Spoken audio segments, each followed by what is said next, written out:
Sasa kuanzia sasa hivi, unajua muda mwingine naona kwa na shida zako, unataka ile ujinunulie vitu vyako, maana muda mwingine mimi nakuwa sipo hapa nyumbani. Shika kwanza hii. Ni ya kwangu baba. Maana unaweza ukawa na matatizo yako madogo madogo, afu muda huo mimi nipo kazini, sasa utashindwa na wewe kujipigia pasi zako.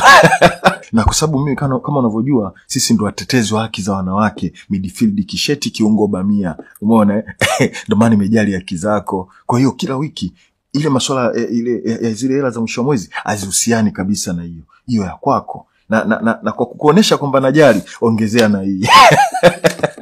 Na hii hizo zote zako. Mbona mwisho wa mwezi bado baba? Mama hanipagi hela katikati ya mwezi. Usije ukawa unataka unanitega. Sasa nikutege wewe ndege? Yaani wewe jiachie, kuwa huru. Kusema kweli umenifurahisha sana leo. Unajua mimi na wewe tunavyoongea hivi, yani tunapatana, tunaelewana. Yaani hujui jinsi gani mimi ninavyofurahi. Na hizi ndo njia ambazo zinatakiwa midfield na dada zao wa kazi wao wanaishi kwenye nyumba zao. Sio kila mara tunagombana mara tunapelekeshana huku mara huku, hiyo haifai. Na hivi vitu vingine usio unamwambia mama yako. Sijui unanielewa? Tu tunamalizana mimi na wewe. Yaani usijali, huu mwanzo tu, yani yajayo yanafurahisha. Sawa baba. Sawa. Unanifurahisha sana mwanangu. Baba. Na niende kumalizia vyombo kule. Unaenda kuosha vyombo? Sawa, hamna shida. Ino dunia bwana. Yaani kabisa Mdeme kaamua jambo lake, afu uje ulikomishe. Wewe umekuwa nani? Mimi ndo kiungo fundi, kiungo bamia, midfield kisheti, mzee wa bako.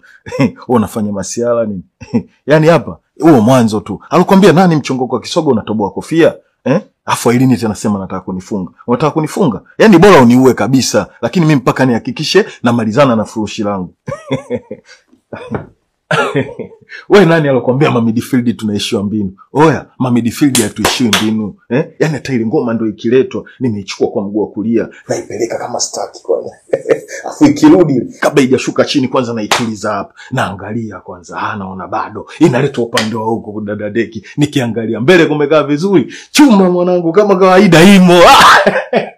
Oya babu, sio poa. Yaani mwanangu hata kama ndio ikitokea imenishinda mimi, kuna mwanangu hapo Ujiji hapo Mwananyamala mwenyewe wa kuitwa Shemsoni.